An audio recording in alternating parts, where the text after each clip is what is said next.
Hola a todos, bienvenidos a un nuevo vídeo en mi canal de YouTube Antón GF. Soy Antón García Fernández y les hablo como de costumbre desde Jackson, en el estado de Tennessee, aquí en los Estados Unidos de América. Bienvenidos a un nuevo episodio dentro del podcast, videocast también, si es que funciona la tecnología, el en vez de la página. Y hoy vamos a tener una entrevista. Creo que está claro que vamos a tener una entrevista. Hay ahí una persona al otro lado. Bueno, creo que hay una persona, es posible que esté ahí. Hay una imagen por lo menos de una persona que está ahí, con lo cual hablaremos, espero que hablemos, y si no hablamos, pues tampoco pasa nada, nos podrán ustedes ver también si eso es posible, pero al menos tenemos ciertas cosas de las que queremos charlar en el programa de hoy, con un escritor, cómico, guionista, que ha trabajado en radio, en televisión, en el cine, que lleva muchísimos años actuando en teatros de toda España con su Ultra Show. Algunos de ellos se pueden ver en YouTube también.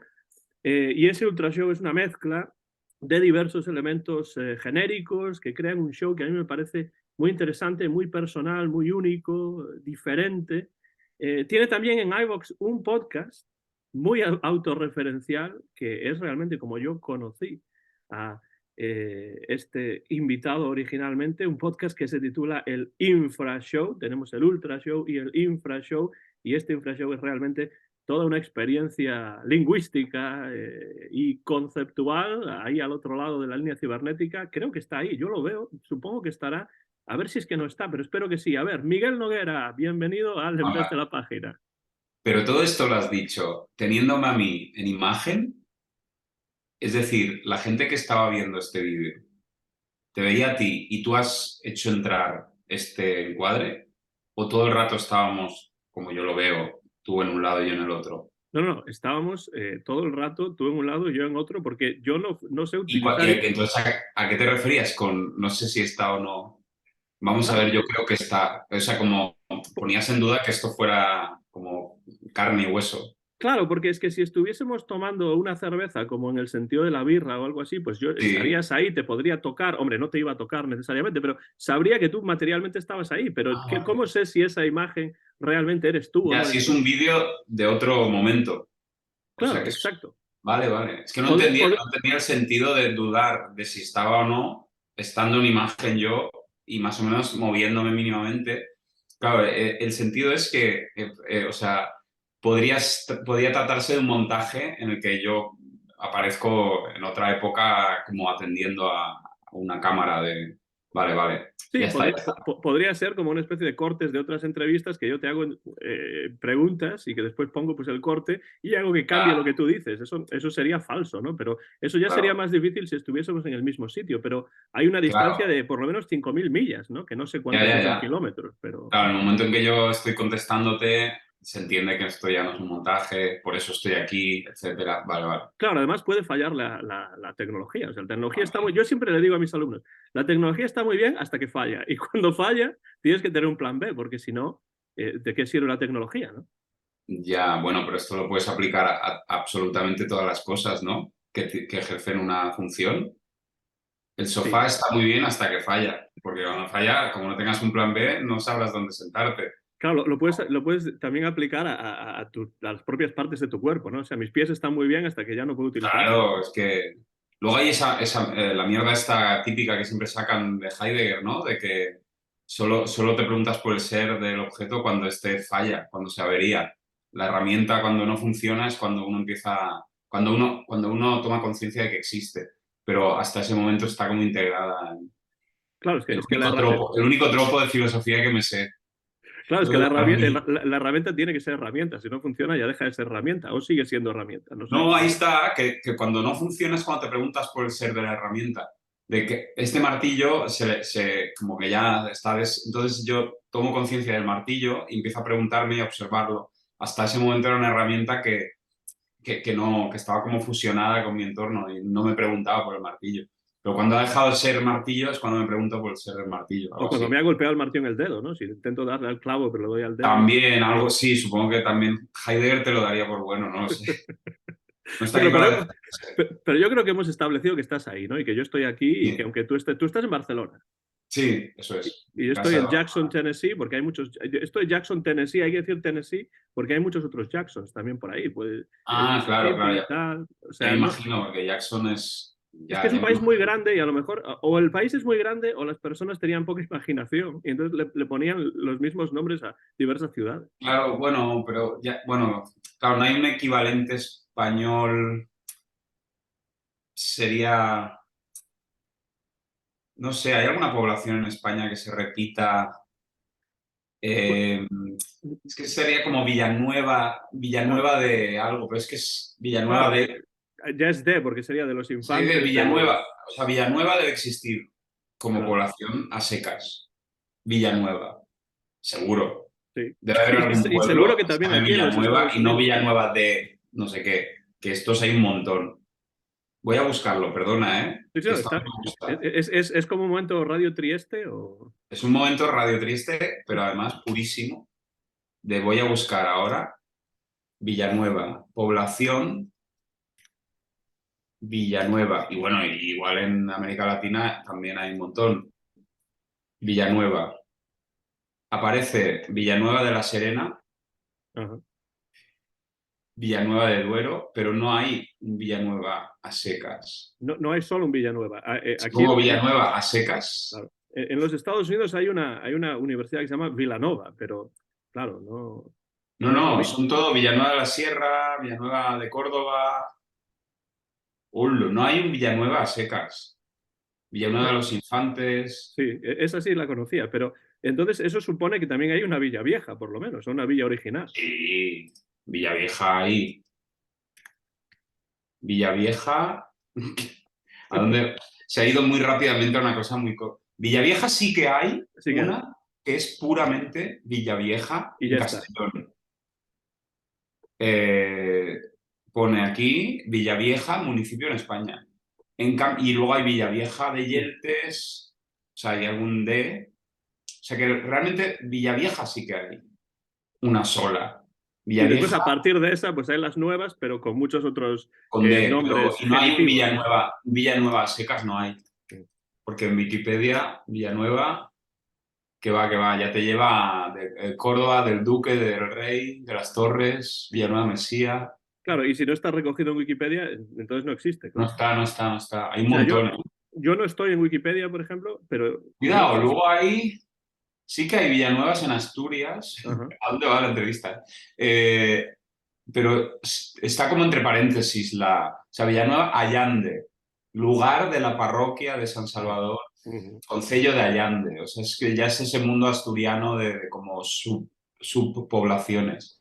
Sí, bastante parecido al mundo gallego en el que yo me Sí, es crié. que yo estuve una vez veraneando en Asturias cuando era pequeño y era una locura. O sea, topológica, o sea, geográficamente era imposible ubicarse porque todo eran nombres oficiales, nombres, no sé qué, subzonas del pueblo, concejos, no sé qué. O sea, era imposible Sí, de saber dónde eso estaba. pasa un poco en Luisiana, aquí en los Estados Unidos también, que Eso pasa también. sí, algo semejante, no sé si es la influencia francesa o algo así, pero tienen parroquias, parishes, en lugar de A ver, condados y tal, con lo de cual ese es. mundo, ese mundo. Sí, sí. Me gusta cómo está yendo la conversación Pero porque bueno, este tipo de mierdas, o sea, yo te juro que prefiero esto a hablar sobre mi trabajo, ¿eh? Pero no te puedes imaginar la diferencia. Y creo que en el fondo habla más de mi trabajo esto que yo hablando de mi trabajo literalmente. sí, eso te iba a preguntar, ¿hasta qué punto es eso tu trabajo? Porque en el Ultra Show, en el Infra Show, pues hay muchos rodeos, Sí, hay muchos excursos, con sí. otros excursos, cada vez más, y te alejas del tema y después vuelves. O sea, ¿hasta qué punto tu trabajo en realidad no tiene un plan concebido? A ver, por ejemplo, en el infrashow la esencia es precisamente no tener de antemano ningún contenido que explicar y simplemente como obligarse a hablar de forma más o menos rápida y enfática e ininterrumpida durante media hora que dura la sesión. Y son 2 sesiones que componen un capítulo. Y entonces ahí pues realmente se habla todo el rato de esa ausencia de momento siguiente o de, bueno, esa especie de precipitación y de atropello y de como fustigarse a uno mismo para hablar, independientemente de la calidad de lo que se diga o de... es eso, ¿no? El infrashow es eso.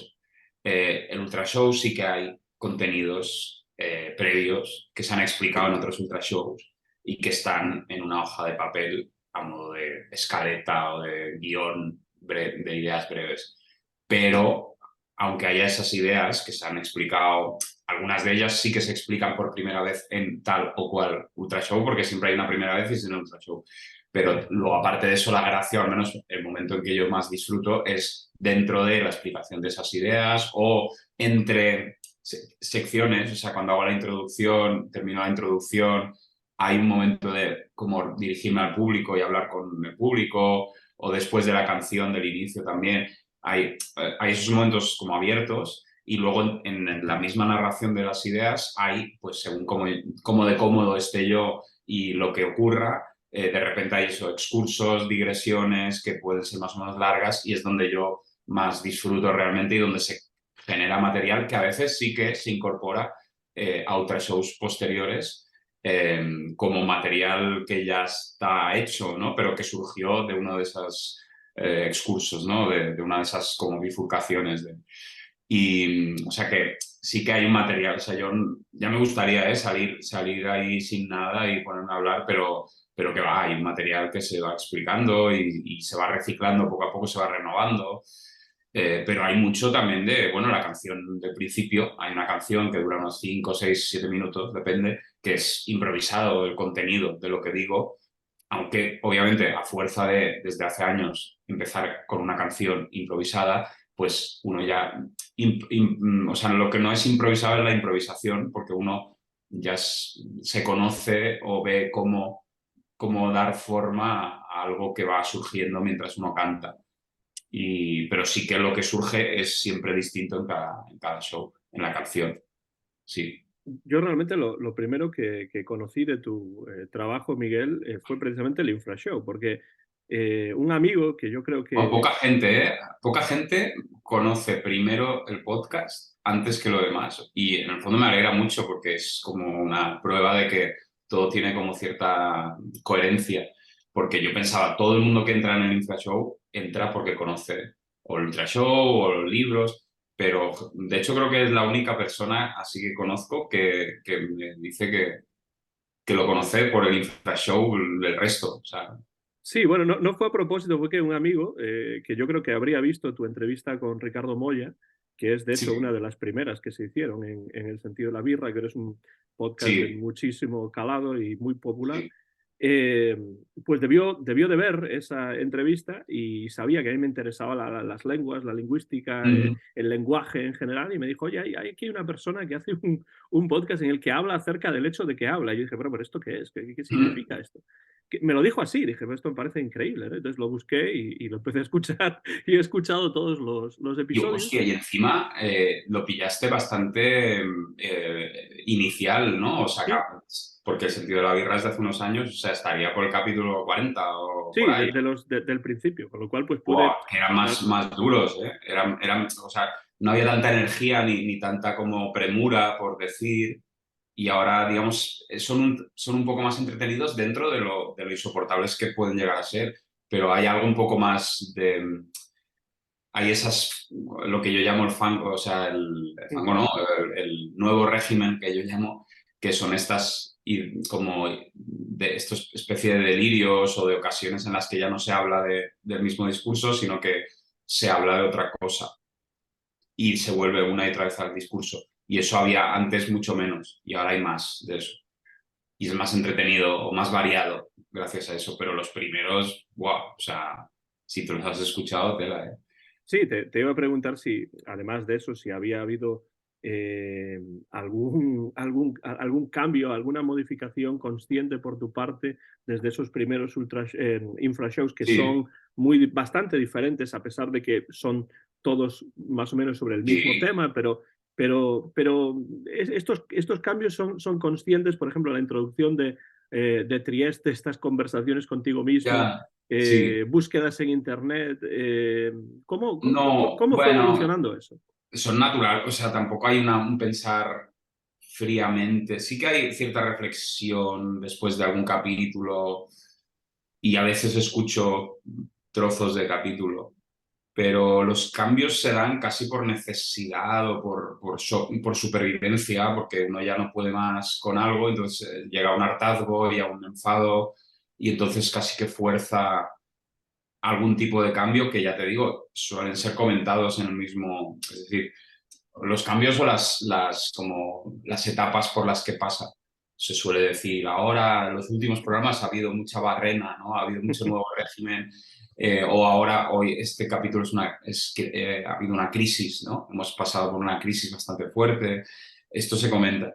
Pero no son decisiones muy frías. Formalmente, aparte de la introducción de Trieste, que creo que fue en el capítulo 70 y algo por ahí, que es esta grabación que se inserta a posteriori en la que yo pues hago como glosas, ¿no? Como comentarios, como vendrían a ser pies de página que yo desde el podcast principal me exijo o me solicito a mí mismo en el futuro de Trieste, por favor, búscame el significado de esta palabra, si la he dicho bien, o qué palabra estoy intentando decir que no me viene a la cabeza, o búscame esta curiosidad, como por ejemplo Villanueva. Esto sería, por eso decíamos que es la típica consulta a Trieste de ¿existe un pueblo en España que se llame Villanueva sin nada más, complemento? Y esto sería la típica respuesta de Trieste, que no responde en el mismo, en la misma, como en el mismo estado sonoro que el podcast, sino que son grabaciones que hago con el móvil y con una música concreta, que es el No Limits de To Unlimited, siempre a todo volumen de fondo, como si estuviera en una especie de discoteca. Y entonces entonces se marca muy claramente cuando entra Trieste, es otro clima sonoro distinto. ¿Pero esto Sí, es sí. algo que lo haces para descansar o cómo se te ocurrió esa idea de decir, vamos a hacer el podcast todavía más autorreferencial? No, yo creo que salió del peligro y la necesidad de que había momentos, sobre todo en los primeros programas, en que yo perdía el hilo y no sabía de qué estaba hablando antes de determinada como bifurcación o cambio de... Y eso, claro, podía ser bastante molesto y destructivo o como... tenía más que ver con eso, con pérdidas de hilo y con esto lo he dicho, no lo he dicho, como preguntarse algo que no puedes responderte en ese momento porque tienes que seguir hablando y casi que como, no me acuerdo exactamente de cómo fue, pero tenía más que ver con eso y a medida que ella pues existía, pues entonces ya pues sabiendo que yo podía más tarde enmendar o arreglar algo, pues ya pues de todo, incluso lo del descanso, o sea, nunca he parado bueno, solo en el último programa que no está publicado porque estaba yo grabando hace una semana y pico y oí como unos golpes del vecino, creo, que no sé si eran dirigidos a mí, porque claro, yo me pongo ahí como media hora hablando fuerte, y oí unos golpes que no he llegado a saber si eran dirigidos a mí o no, pero yo los tomé como dirigidos a mí. Y entonces me desconcentré muchísimo y entonces hice entrar a Trieste en varias ocasiones porque intentaba luego retomar y ya estaba yo con la mosca detrás de la oreja y ya estábamos casi al final del programa y una y otra vez como que pedía por favor pausa, pedía tiempo y entraba a Trieste y lo tengo que montar y es la primera vez en que se ha utilizado Trieste solo para descansar o porque no se puede continuar y me hacía gracia terminar así, pero normalmente, bueno, a veces sí que se le pide cuando hay que hacer algo técnico de los auriculares no se oyen o creo que está grabando, no sé, entonces le pido que por favor, Trieste, que tengo que comprobar algo. Pero bueno, pasa muy poco eso. Normalmente Trieste entra para incluso reproducir fragmentos del programa de segundos atrás. O sea, cosas que yo creo que he dicho o errores que he cometido, entonces le pido, reproduce este fragmento en tu mundo, Trieste, para que lo escuchemos de nuevo. Esto hay también, sí. La experiencia de escuchar el Infrashow como oyente, que soy yo, no es necesariamente la de tener un ruido de fondo constante ni nada por el Mm, estilo. Uno puede pensar que es así, pero en realidad la sensación es que cuando uno escucha estos infrashows, la sensación es que de la nada se puede crear algo. Y ese Sí, algo puede ser entretenido. Es decir, que el lenguaje en sí mismo puede ser entretenido a pesar de que no hable sobre nada en especial más ya. que sobre sí mismo. ¿Cómo surgió la idea de hacer este podcast? Porque es un podcast único en realidad. Yo no conozco ningún otro podcast que haga algo semejante, ni en español, ni en inglés aquí en los Estados Unidos. Mm. ¿Cómo nació esta idea del Infra Show? Supongo que a partir del Ultra Show, pero no estoy seguro. No, no, no, en realidad no, ¿eh? Nació más a raíz de, por dos, había como dos, bueno, tres causas. Una que fue casual, que fue fueron unos chavales de esto, de la cuenta de Twitter y del canal de YouTube que se llama Hogar Menos, bueno, Homeless, Hogar Menos, que me pidieron que grabara unas ideas para ellos, como para un podcast de ellos, no sé qué. Entonces cogí mi documento donde anoto todas las cosas y leí algunas, pero sin más. O sea, me grabé leyéndolas. Y ahí noté como, mira, esto, o sea, el medio este tecnológico, la existencia, la posibilidad de grabar la voz de uno hablando y que no tengas que preparar nada porque ya lo tienes, esto me atrae porque es, no sé, como que me puede... Sí, además me puede servir como una especie de entrenamiento. Sí, o sea, la segunda razón, más allá de la pura tecnología, de que existe la posibilidad de hacer un podcast, si te grabas la voz, era que yo solo actúo en el teatro una vez a la semana o como mucho dos. Y para mí era poco, en cierto modo, porque ahora que, o sea, poco en el sentido de rodaje, porque claro, solo actúas 1 hora y 20 a la semana y se supone que eso es lo que tu actividad profesional y que no haya nada relacionado con el hablar en voz alta más que en esa hora 20 que ya estás delante del público, supuestamente enseñando un material elaborado que se elabora en esa hora 20, había algo de voluntad de entrenar o de hacer algo que pusiera en funcionamiento mi lenguaje, ¿no? O mi capacidad para poner en palabras algo. Y entonces se unieron esa posibilidad de simplemente hablar con la necesidad de hablar. Y ya se empezó, primero se empezó como, bueno, vamos a divagar tranquilamente, es un podcast, no está destinado a como reunir seguidores o a ser popular, sino todo lo contrario, una cosa tranquila que total no tiene coste, ¿no? Te grabas y ya está. Y entonces era divagar muy lánguidamente, muy tranquilamente con contenido, había unos contenidos, pero que se iban, la idea era estirar muchísimo la aparición de ese contenido, tal. Y ya al quinto programa ya vi que lo que no quería era más contenido, que solo hubiera el hecho de estamos aquí escuchando esto, estoy hablando y tal como he dicho esto. De hecho, la teoría o la hipótesis básica era tal como he dicho estas palabras, si estas palabras han ocupado pues unos segundos, hipotéticamente yo puedo ocupar infinitas horas dentro de esta forma de hablar. Y efectivamente, claro, que puedes ocupar todas las horas que quieras sin repetir exactamente las mismas palabras, aunque todo el rato hablando de lo mismo.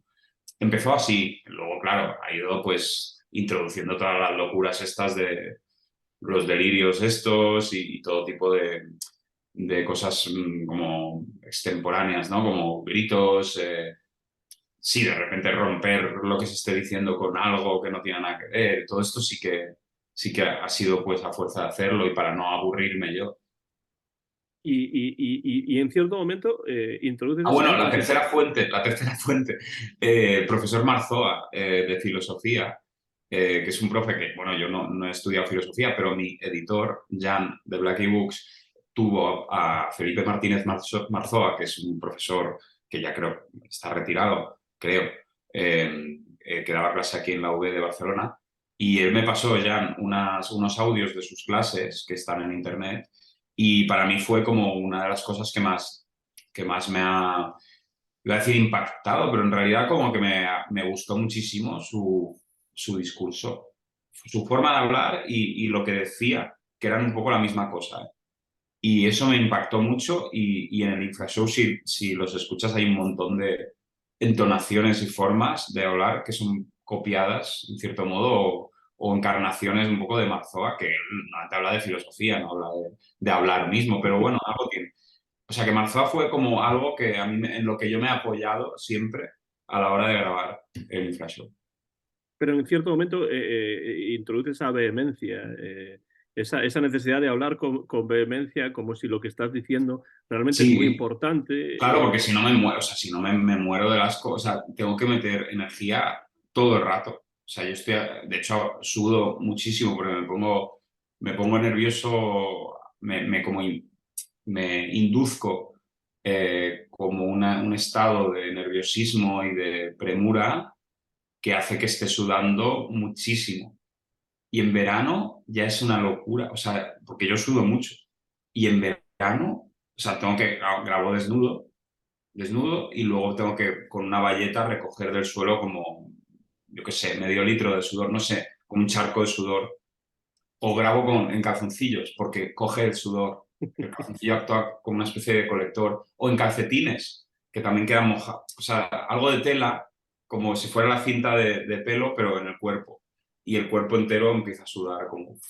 En Esto en cierto modo, verano, pero pero en cierto modo eres como una especie de Roger Federer o Rafa Nadal del algo tiene podcast. es una de hecho se dice mucho, sobre todo al principio, que es una actividad física, no es una actividad intelectual. O sea, en realidad es una actividad física de entrenamiento en que, bueno, el cerebro tiene algo, digamos que el lenguaje está ahí incluido, pero en su aspecto más material, más físico, más de capacidad de decir lo que uno quiere decir de forma contundente y clara y continuada, o sea, ininterrumpida y que realmente no me interesa como actividad cultural, sino como actividad física. Esto se dice mucho, es un poco una boutade porque claramente si fuera un puro entrenamiento igual ni lo grabaría, ¿no? O sea, pero algo tiene de desprestigiar la parte intelectual y cultural en favor de la parte puramente material, física, de esfuerzo y ya te digo, o sea, las sudadas de hecho han hecho que haya tenido que cambiar de micro porque el que tenía, que era un micro de estos de membrana, cuando sudaba muchísimo en verano se empapaba la membrana y dejaba de sonar, dejaba de registrar el sonido. Entonces tuve que comprar otro micro que funciona con otra cosa. De esto, un micro mejor, pero que por ahora no le ha pasado eso. Sí, sí. Estas dos sesiones de 30 minutos divididas eh, por, bueno, pues unos interludios musicales breves, Sí, eh, estas dos sesiones que tienes que completar y tienes que llegar a los 30 minutos, se habla sí, mucho de, ya solamente quedan 15, quedan 4, sí, tal, a ver si sí, ya llegamos a los 30. sí, Esto cuando grabas el Infrashow, y estoy hablando mucho del Infrashow porque fue mi puerta de entrada a tu sí, sí, trabajo, sí, como sí, decía no, antes. sí. Ah, Prefiero hablar de Infra Show. pero esto te lo planteas como un reto personal o en algún momento piensas en el público que quizá vaya a escucharlo, porque es cierto que o sea, haces apóstrofes al público como me da igual lo que hacéis, lo que Sí, pensáis, esto no es para vosotros, tal. Pero sí. ¿realmente piensas en algún momento en el público o es algo más una cuestión personal de decir, tengo que grabar y quiero hacer esto?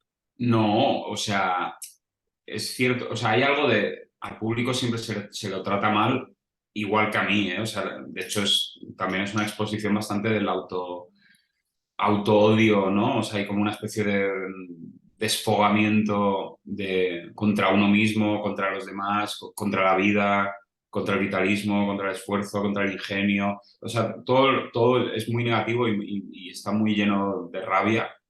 Eh, pero claramente, si este podcast no tuviera oyentes, es decir, que yo después de no sé cuántos programas, pues viera que la cifra de oyentes es marginal, son 8 personas, 9, yo no hubiera aguantado porque a mí no me gusta hacerlo. O sea, todo el rato se dice que es un esfuerzo y que mi opinión sobre el podcast es muy ambigua y que de hecho es así. O sea, a mí me da cierta vergüenza ajena y me parece un poco repulsivo el podcast y a la vez estoy orgulloso de haber hecho 200 y pico programas y alguna vez que lo he escuchado he dicho, esto vale la pena y no lo dejes, Miguel, ¿no? Pero la tentación de hablar mal del podcast y de poner de manifiesto que a mí es algo que en muchos momentos de la grabación me hace, digamos, me resulta molesto y desagradable y penoso, eh, hace que, claro, si no tuviera esos espectadores, yo lo hubiera dejado de hacer, pero, o sea, empezó como algo de... Además empezó más tranquilo, no había toda esta cuestión como tan energética, empezó como eso, una actividad que tranquilo, que no, ¿sabes? No hay nadie mirando, tú como, si permítete ser aburrido y ser como... Pero a medida que fui avanzando y empezó a haber más público, pues claro, ya hay esa especie de imperativo de entretenimiento, de energía y al mismo tiempo la censura de todo esto y el decir no...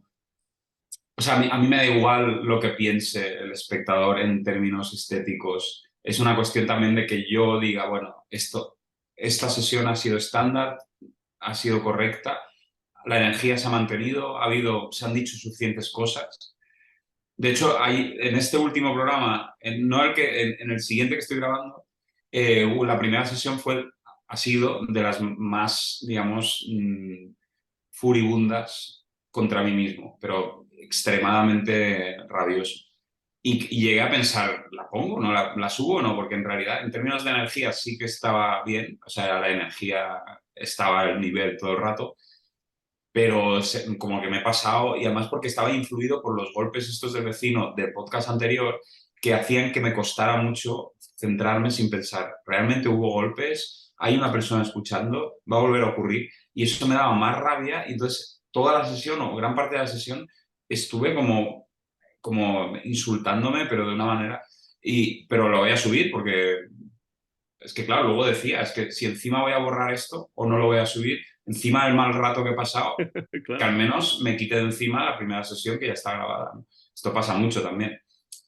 O sea que en realidad sí que es muy importante el público. Y yo, obviamente, como todo artista, creo que es un caso muy marginal el artista que trabaja realmente para sí mismo, porque es contradictorio con el acto mismo de la creación, que es un acto comunicativo, no es un acto... Quiero decir que fuera de actividades tipo mandalas, pintura para relajarse, cosas como más bien sofrónicas, ¿no? Que llaman, como actividades medio hipnóticas, yo creo que uno está generando una señal para el resto, está expresando algo que es para uno otro y el discurso de lo hago para mí mismo raras veces se sostiene. O sea, tú lo que buscas es la aprobación o algo del otro. O sea, tú buscas llegar al otro y que el otro vea lo tuyo y reaccione a esa propuesta. Y en el fondo la creación misma es ese mensaje. No hay otro motivo para ponerse a hacer. Claro, si no, no lo grabarías o lo dejarías ahí No, si no, en un MP4 sin publicarlo, ¿no? a ver, lo que sí que haría igual es o sea, el ejercicio de hablar, ¿no? El ejercicio retórico. Lo que pasa es que me costaría mucho hacerlo como quien sale a correr, ¿no? O va a la piscina a nadar. O sea, ponerte tú a hablar de cualquier cosa en una habitación, como regladamente, ¿no? Periódicamente, simplemente para ejercitar el verbo y el hablar en voz alta es raro. O sea, quiero decir que cualquiera aprovecha y hace algo mínimamente audible, ¿no? Pero no sé si lo haría, yo creo que, no lo sé, ¿eh? Si tuviera que hacerlo, o sea, rollo, esto no se graba ni nada, me cuesta, me cuesta creer que encontraría las ganas porque, de hecho yo, a ver, tengo que decir, yo constantemente hablo solo, o sea, vivo solo y hablo solo, o sea, a propósito, como quien piensa en voz alta, pues lo mismo. Y esto sí que es algo muy natural que mucha gente hace, sobre todo gente que está sola, que habla. Confesión, ¿no? Confesión triste, ¿no? La confesión patética. No, yo todo el día estoy hablando en voz alta solo. No, pero sí, hay como... Es decir, que no soy incapaz de pensar... O sea, para mí el pensamiento en silencio no tiene nada que ver con la oralidad y el goce de estar diciendo como si le comentaras a alguien. Ujú. No tiene nada que ver. O sea, no es que tú digas lo que estás pensando en voz alta. Estás hablando porque quieres hablar, porque es una actividad grata, agradable. Entonces no hablo como en el podcast, sino que hago como mis cábalas y mis especulaciones en voz alta. Quiero decir que eso está ahí, o sea, no No, necesitaría quizá entrenarlo, no sé. no, yo también hablo solo en bastantes ocasiones y no vivo solo, con lo Confesiones, cual, confesiones. claro, No lo hace todo el mundo, ¿eh? Te tengo no, que decir. pero Y sí, imagínate el sufrimiento de los que están a mi alrededor, ¿no? Porque no saben si le estoy hablando a ellos o si estoy hablando conmigo o mismo, sea, ¿no? tú hablas cuando hay gente presente. Incluso alguna vez pasa, sí, incluso cuando hay gente, ¿no? Que Yo puede estar mi hablo esposa solo por cuando estoy ahí, solo. puede estar mi hija y me pregunta, ¿pero qué? ¿Me hablas a ¡Oh! mí o no? O sea, alguna vez Que me ha son pasado esto. pequeñas, son como interjecciones, es decir, como frases a medio terminar, ¿sabes? Como que emerge una aleta del yo, ¿por qué esto no sé ahora yo? Tal? O estás hablando largamente y que se te No, puede no, no, extender. largamente no, pero que a lo mejor salen algunas frases que no están dirigidas a nadie necesariamente, aunque pueda haber alguien que esté en la habitación o en la cocina en Ojo, ese ¿eh? momento, ¿no? Ya, eso no sé si lo he llegado a hacer. Yo es más esta cosa que hablas para ti, pero en el fondo tienes en cuenta que hay otra persona, ¿no? Ujú. Bueno, esto ahora yo, pues ahora voy a hacer esto y luego esta cosa, ¿no? Pero es diferente esto que dices tú, ¿eh? Es realmente hablar solo aunque haya alguien. Confesiones. Sí, exacto. Pero eso también es, creo que antes decías que utilizaste la palabra aburrido, no necesariamente para referirte al show, Sí, pero a mí me parece que el show, el infrashow es de todo menos aburrido. Quiero decir que yo cuando estoy escuchando el infrashow, en algunos momentos pues sufro por ti, porque pienso, este hombre, este Miguel se ha metido aquí en un jardín del que no sabemos cómo va a salir, sí, esas barrenas de las que hablas, el fango, sí, etcétera. sí. Pero luego también pasan, hay momentos en los cuales pues también uno se ríe con algunas de las ocurrencias o de las cosas que salen, aunque no tenga a lo mejor mucho sentido lo que estás Mm, diciendo dentro del contexto de que lo estás diciendo sí, y de cómo es el show, pues sí que provocan, en mi caso, carcajadas. Y a lo mejor estoy escuchando el Infra Show mientras estoy haciendo la cena mm, y me estoy riendo mientras estoy ahí revolviendo sí, la sopa, ¿no? Eh, sí. eso me parece interesante porque, de nuevo, vuelvo a esa idea de que de la nada, a través del lenguaje sale algo y ese algo puede ser entretenido. Entonces me pregunto, pues, ¿cómo decides tú cuándo quieres grabar un episodio? Es decir, te pones, este viernes tengo que hacerlo y el siguiente viernes otra vez, o hay algún momento en el que dices, pues hoy me apetece, hoy no, No, ¿cómo o es sea, esa periodicidad? no hay días, ¿eh? Así rollo tal, porque ahora, yo que sé, ahora llevo bastante sin grabar por el hecho este del vecino, que igual no existe, igual, ¿sabes? Fueron unos golpes que no, o sea, nunca se ha confirmado. Eh, no, o sea, suelo grabar por las tardes, tarde-noche, y suele ser, por ejemplo, suele ser más una cuestión de ahora toca, o tengo que, hoy, por ejemplo, tendría que grabar hoy. Luego hay días, si tengo coro ese día, no grabo, porque me casco o sea, me puedo cansar bastante la voz, y si tengo que cantar después, pues no. Si tengo show, tampoco, porque ya 2 veces no.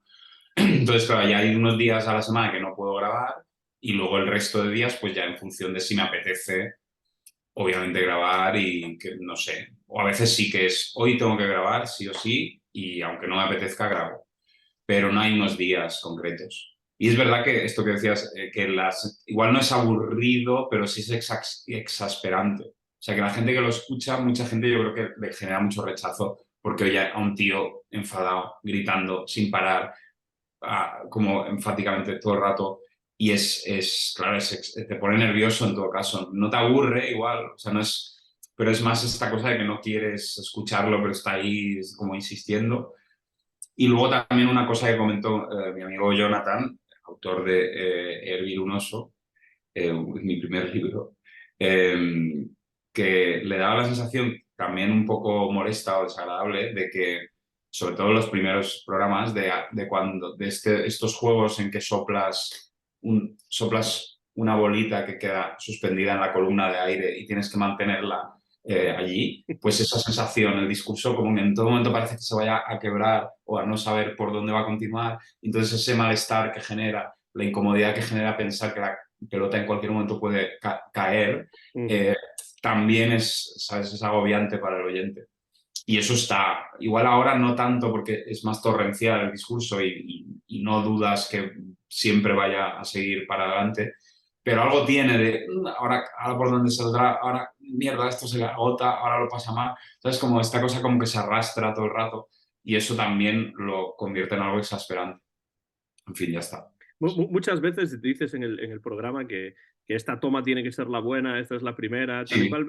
Esto viene de que al principio, cuando empezaste a hacer el programa, hacías varias tomas diferentes hasta que una te gustaba o no. Pero con toma quiero decir inicio, como Ujú. si fuera una carrera, es decir, no hacía media hora y la borraba. Algunas medias horas borradas existen, borradas no, o sea, guardadas como rareza, pero es porque toda la media hora la energía estaba medio rara o yo especulaba con cosas ya como ajenas o sea, hay como rarezas, pero normalmente lo que yo digo, o a lo que me refiero cuando digo toma, esta toma no ha ido bien, es a eso, a que llevo igual 2 o 3 minutos o 4 y he parado y he borrado y he vuelto a empezar. Y ahora ya eso ya no lo hago. Lo que hago es, aunque vaya mal, te jodes, Miguel, estos son los 30 minutos y no puedes salir de aquí. Porque así realmente pues no pierdo el tiempo y al final en el fondo da igual. O sea, es que da igual. O sea, aunque haya un inicio que yo esté un poco incierto y que no me guste y que lo hubiera borrado,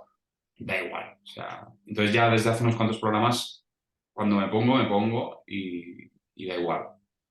Pero entonces te preparas mentalmente para iniciarlo, Sí, como eso diciendo, siempre. tiene que empezar bien, porque como solamente es la única toma, ¿no? Hay un intento de meterse en el personaje, pero eso ya existía antes, de iniciar como este método. Sí, hay un ponerse, además como un ponerse así como muy tenso, de coger aire y como concentrarse en ahora voy a empezar, porque realmente me tengo que concentrar mucho para estar en ese mood de ahora estoy como explicando esto. Y nada, es eso, sí. Tú mencionaste antes el coro, que a veces cuando cantas con el coro pues no grabas y tal y Mm. cual, y yo sé que tú cantas en un coro y también que, por ejemplo, en el Infrashow pues tenemos interludios musicales en los que Las parece como una especie cortinillas. de, sí, como se dice en Están inglés, en Spotify ordenadas por años. Si eso, eso no lo sabía. pones Infrashow en Spotify, jingles, te salen pues desde 2018 hasta 2021. Es como media hora larga cada año. Al juntar todas, pues te sale un tocho y están colgadas como singles, pero de media hora y que son estos fragmentos de 15 segundos. Porque claro, pensaba, joder, ya que me cuesta bastante trabajo hacerlos, son como polifónicos, que tienen varias. Sí, Entonces, al menos que estén audibles como pieza en sí misma, y entonces cada año lo subo. Están, sí, en Spotify, Miguel Noguera, Flash Show Jingles. pues ahí los buscaremos para escucharlos. Y bueno, animo a quien esté viendo esto a que haga lo mismo, pero la pregunta tiene que ver un poco, estos jingles, ¿no? Que haces suenan un poco Sí, como lo que en inglés se llama barbershop quartet, ¿no? Como una especie de sí, cuarteto de barbería, ¿no? De sí, estos algo de típicos eso de los tiene, años sí. 10 20 y tal. Sí. Y entonces me pregunto, Miguel, ya que tú cantas en un coro y la música pues aparece en el infrashow y tal, en el ultra show también, ¿cuál piensas tú que es la importancia o el papel de la música en tu trabajo? Es decir, ¿hasta qué punto la música tiene un impacto o tiene una influencia en lo que tú haces sobre el escenario o ante el micrófono o incluso en los libros que has publicado, 8 hasta el momento con Blackie Box? Mm.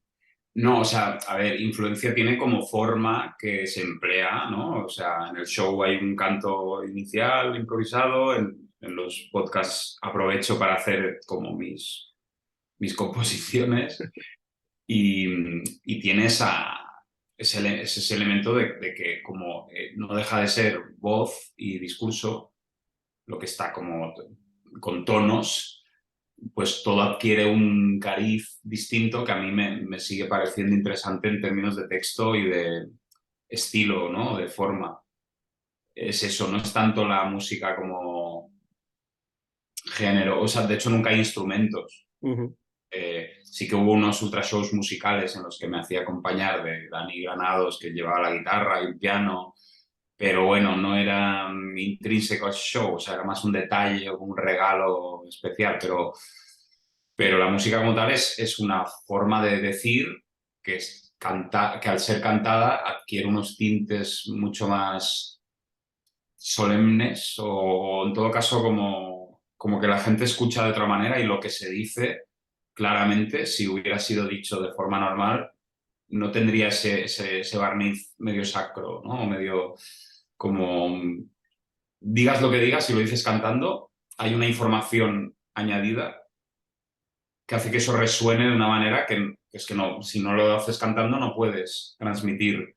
O sea, digamos, la forma musical o lo que es la música queda muy claramente justificado cuando cualquier cosa que hubieras dicho normalmente la cantas, esa cosa, no sé, coge unas dimensiones que no son, que no puedes alcanzar hablando de forma normal, Claro, simplemente. ahí ya estás entrando en las raíces del musical como género, ¿no? Porque de repente Sí, que en una película se pongan a cantar, cosa que no ocurre en la vida real, pues es hace eso. O hace que sea, yo qué sea sé, total. los paraguas de Cherburgo, pues tiene el encanto de que en una peli normal y van como no sé qué, y todo tiene como no sé, o sea, claro, es que solo es, digamos, el acontecimiento de música es eso, ¿no? De forma más nítida, porque lo que son instrumentos y tal ya es eso, ¿no? O sea, no están con respecto al discurso, los instrumentos es puro sonido, pero cuando estás asociado a algo que estás diciendo y si lo estás cantando, por eso me interesa también que sea improvisado, porque cuanto más lo compongas, más forma musical abstracta, digamos, será prevalente y el discurso quedará como, bueno, esto se lo han puesto encima, pero ya tenían la música. En cambio, cuando la forma sigue algo que estás diciendo en ese momento, se hace muy patente el porqué de esa música o lo que opera esa música. ¿Y cómo eliges esas frases? Porque en principio parece que no tienen sentido o que no tienen conexión con lo que después vas a No, decir. nada, ninguna. Es puro, o sea, son tarareos, normalmente son tarareos callejeros de cuando voy por la calle, que muchas veces pues o leo algún anuncio o me viene un pensamiento o simplemente no sé cómo sale un tarareo y entonces lo grabo en el móvil y ya luego lo grabo bien. Le pongo ahí como otras voces y tal. Suele ser así y si no a veces cuando ya estoy grabando los jingles, lo que se me ocurra. Entonces son frases totalmente arbitrarias muchas veces, más por la sonoridad de las palabras que por transmitir alguna idea o la mayoría sí, o son eslóganes de anuncios o frases arbitrarias totalmente, sí. Y hace unos minutos al principio de nuestra conversación, cuando apareció Trieste, estuvo ahí buscando Sí, si Villanueva, ¿eh? Villanueva, tal y cual. Claro, ahí entramos un poco en el terreno geográfico y yo sé que tú naciste en las Islas Canarias y después Sí, viviste bueno, pronto Mallorca. te mudaste a Mallorca, a las Islas Baleares. Antes de ella, pues ahora vives en Barcelona y bueno, no sé si esta pregunta te la habrá hecho o no, pero eh, de alguna manera te ha influido el haber vivido esos primeros años en islas y no en la España continental. Es un isleño loco, ¿no? Es un isleño. Ha estado ahí en una roca como un cangrejo. Ya no, esto se dice, ¿no? Que los isleños tienen una idiosincrasia particular frente a la gente que vive en masas más grandes de tierra. Eh, no lo sé, puede ser. Bueno, curiosamente, sí, algo hay, yo creo, porque esto ya es una cosa como bastante mística, me parece, porque no tiene ningún sentido, pero no sé si has mencionado alguna vez en tu programa a los Vengamonjas, a Xavi y Ujú, a Esteban, ujú. pero ellos, que por cuestiones de sus shows y sus cosas, han estado varias veces y tienen amigos de Las Palmas y han estado ahí, ¿no? Sobre todo en Gran Canaria. Pues según ellos, cuando ellos han estado, pero sin mí, allí, la población local de Gran Canaria les recuerda de alguna forma extraña en espíritu a mí.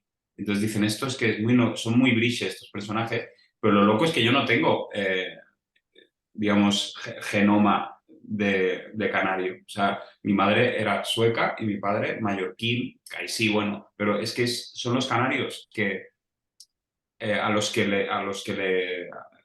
recuerdo, ¿no?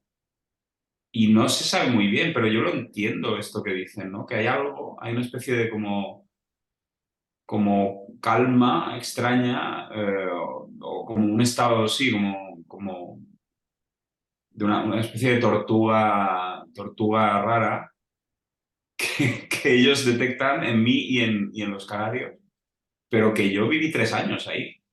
Entonces, claro, no sé cuánto hay de sugestión de, como ellos saben que nací allí, pues tienden a ver los rasgos comunes, pero son rasgos que algún rasgo común tienes que tener con cualquier persona, ¿no? Pero no sé, yo quiero creer que sí, que hay algo canario como imbuido en los primeros años tempranos en mí. También he dicho de tortuga, calma, de repente no hablo. No, pero lo digo para bien, no sé, como...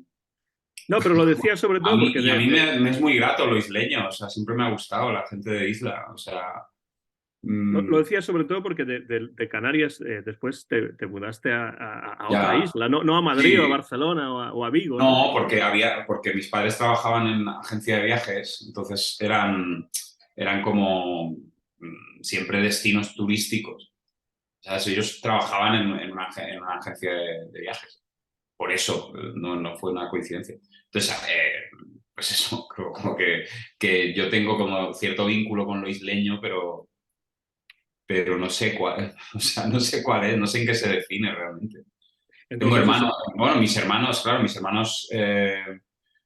mis hermanos por parte de padre son muchos, o sea, somos 7, todos son isleños y los hay en Tenerife y los hay en Mallorca.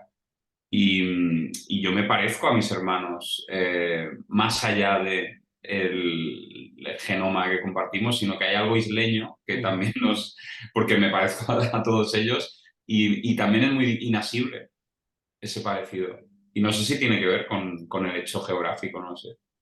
¿hablas sueco también o es algo que no? Sí, bueno, lo he hablado mejor otras veces porque una época que fui a clase, bastantes años, o sea, sí que lo hablo y lo entiendo, pero claro, mi lengua natal es el español, aunque la materna es el sueco. Pero mi madre hablaba en castellano conmigo a partir de los 5 años, o ya hablaba todo castellano. Entonces ya, pues yo el sueco lo tengo más de adulto, de haber estudiado un poco y tal, pero sí, que no lo suelo hablar nunca. Sí, te lo pregunto sobre todo porque yo tengo una hija de 9 años y claro, Ah, bueno. intento enseñarle español, que además es Mm, una lengua que tiene bastante utilidad aquí en los Estados sí. Unidos y fuera también de los Estados Unidos, pero Mm, no siempre es fácil porque, claro, ya, uno utiliza una lengua que en mi caso, en general, el 95% del día estoy hablando en inglés y después ya, cambiar al español o a cualquier otra lengua no siempre es fácil. Entonces me centro más en que ella entienda lo que yo digo en español y ya. que aunque me responda en inglés, pues la respuesta tenga que ver con la Hombre, pregunta. ya es un logro que te entienda, que no sea un idioma de estos enterrado, ¿no? Que el padre lo tiene como reprimido y no. Pero es difícil, sí, sí. Es que es como que tienes que hacer una apuesta muy fuerte y casi como violentar, ¿no? O sea, como cuando es muy pequeño ponerte ahí a hablar contra toda. Y es difícil, sí. Pero bueno, o sea, yo entiendo a los que dicen, mira, mi madre, de hecho, fue porque yo empecé a hablarle más en español porque cuando iba al cole volví hablando en español y yo creo que le llegué a decir como que prefería hablar en español y ella dijo, pues vale, pues ya está, siendo sueca ella. Y claro, a mí yo creo que hubiera preferido, digamos, a todo lo pasado que me hubiera seguido hablando en sueco para tener yo más nivel de sueco. Pero supongo que en ese momento pues, yo no quería y ella pues dijo, pues para no pelearme contigo y tener que bregar, pues te hablo en español y ya está. Sí, sí. Y después estudiaste en Barcelona, Bellas Artes, Sí, y, y me pregunto si esos años que pasaste en la universidad en Barcelona, de alguna manera encuentras conexiones entre lo que estudiaste en la facultad, lo que haces ahora, o si hay una sí. total desconexión. Evidentemente yo que estudié filología inglesa, pues ahora soy profesor de español en los Estados Unidos, Claro, cierta conexión hay. ¿Qué, sí. qué conexiones, si hay algunas, pues encuentras tú entre esos años universitarios y de Hombre, estudio y lo que haces ahora? toda, más de las que hay entre tu carrera y tu trabajo, de repente, ¿no? No, no, pero hay, o sea, joder, yo si no hubiera estudiado Bellas Artes no haría el show como lo hago, ni haría lo que hago. Es que, o sea, yo considero más que soy artista plástico que humorista, cuando claramente cualquiera diría, este es cómico, no es artista plástico. Pero yo, o sea, sí, sí, o sea, el enfoque es más cercano al arte contemporáneo en esa especie de conceptualización y apertura y ruptura de formas y de géneros que otra cosa. O sea, a mí, yo qué sé, nunca me he sentido cerca del stand-up, cuando en el fondo lo que hago se podría decir que es stand-up, ni del teatro, ni de la escritura de literatura, sino que siempre estoy más cerca del cómic o de cosas más bien gráficas, con texto. Y el show yo lo concibo, inicialmente era una performance, el show no era un espectáculo de comedia. Lo que con el tiempo y la aceptación del público y la fama, digamos, del formato, se ha convertido en una especie de formato cómico, pero que de entrada era una especie de performance de yo salgo aquí con un contenido crudo, un contenido muy plástico, que son como ideas que mezclan cuerpos y situaciones, o sea, son mezclas violentas de cosas que tienen un elemento casi escultórico, más que un elemento irónico o satírico, sino un elemento de un pensamiento roto, un pensamiento violentado o torsionado. Y eso para mí es más cercano desde luego, a las bellas artes y concretamente al arte moderno y posmoderno que la comedia, que es más una cuestión satírica, observacional, también de hablar de uno mismo, como las dificultades de la vida, las contradicciones de uno mismo, toda esta cosa como costumbrista que tiene el stand-up, yo la toco muy tangencialmente. O sea, yo todo el rato propongo gente, situaciones rotas totalmente, como casi de sueño, ¿no? Como situaciones más bien oníricas que recuerdan más a según qué pinturas modernas, a según qué pintores, que estás viendo como un sueño ahí representado, que a la comedia, entendida como stand-up. Sí. ¿Cómo nació ese Ultra Show? No en el sentido de en qué momento, supongo que tendría que ver a lo mejor con quizá esos años universitarios o justo después, no estoy seguro, pero ¿cómo se fue organizando en ese sentido? Si es que se puede utilizar la palabra organizar con Sí. el Ultra Show. ¿Cómo se fue organizando y cómo fue naciendo y evolucionando esta idea de voy a hacer esto que acabas de describir ahora también?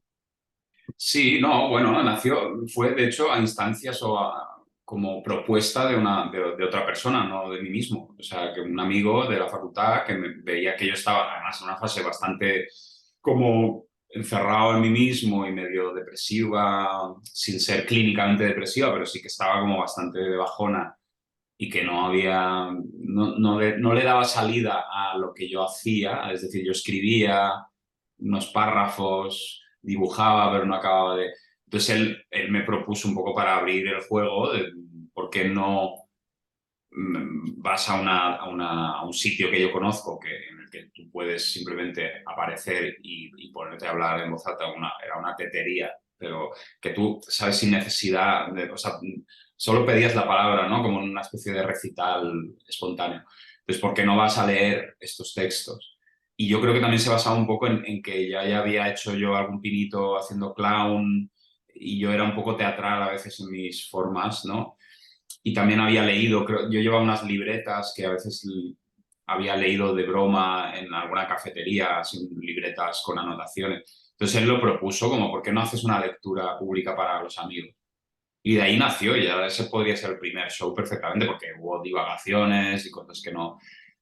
O sea, que nació como una propuesta, o sea, que yo nunca hubiera quizá dado el salto ese a lo público, y este amigo lo intuyó o lo propuso a ver qué pasaba, y entonces a raíz de eso se hizo uno más, y ya entonces ya me pedían amigos siempre de la facultad que cuando hacían algo, montaban algo, pues yo hacía mi intra show. O sea, al principio era una cosa amateur y como entre amigos, y con el tiempo fue ganando un público exterior gracias a YouTube, y entonces ya había propuestas de gente que no conocía para hacer el show, y hasta que ya se hizo profesional en 2010, en que empecé a hacerlo semanalmente porque había público y ya era más en un formato de teatro.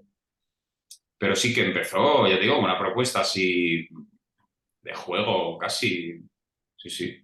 Siempre se llama Ultra Show. ¿Hay alguna razón detrás de ese título, como No, o intentando sea, no siempre. mezclar diferentes cosas? ¿O? Los dos primeros no se llamaban Ultra Show, se llamaron como la tetería en cuestión, que se llamaba Elefanta, con PH. Entonces era Elefant, no sé cómo se llamaba. El primero no sé ni si tenía nombre. El segundo se llama Elefanta Reloaded y ya está. Y luego ya creo que por ahí, un poco el tercero o cuarto, ya le puse Ultra Show.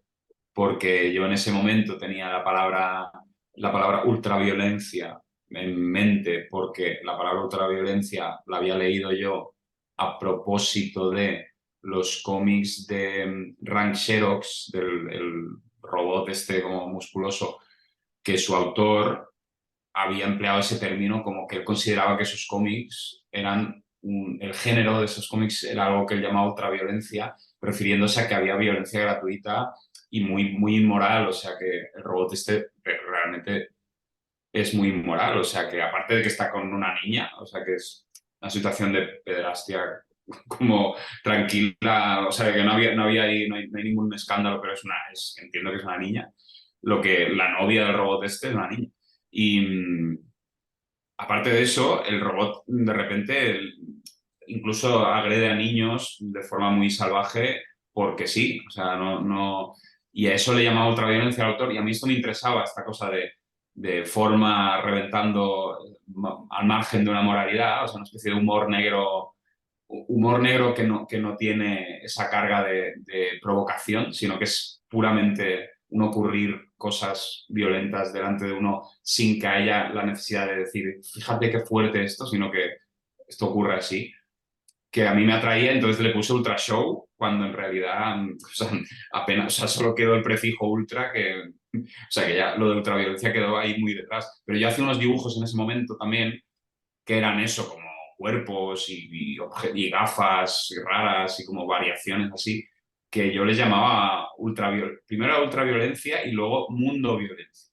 Y mundo violencia ahora lo estoy retomando, ahora estoy haciendo unos dibujos muy delicados que también son variaciones sobre partes del, como, sí, una uña, un no sé qué, una tirita con algo debajo, tensiones, muy pequeño a bolígrafo, en papeles muy pequeños, y eso le llamo mundo violencia, a toda esa línea. O sea, siempre lo he tenido ahí eso. Entonces, todo de ese mundo viene Ultra Show, la palabra. Y decías, Miguel, y estoy de acuerdo con esto, que el Ultra Show tiene tanto o más en común con otros tipos de arte, con otros tipos de teatro que necesariamente con la comedia o con Mm. el stand-up al estilo más clásico estadounidense. Entonces me pregunto, ¿cuáles dirías tú que a lo mejor intuitivamente o retrospectivamente, cuáles dirías tú que son los referentes cómicos y teatrales y literarios y artísticos que tú tienes Mm. cuando estás preparando o cuando estás poniendo en escena un ultra show?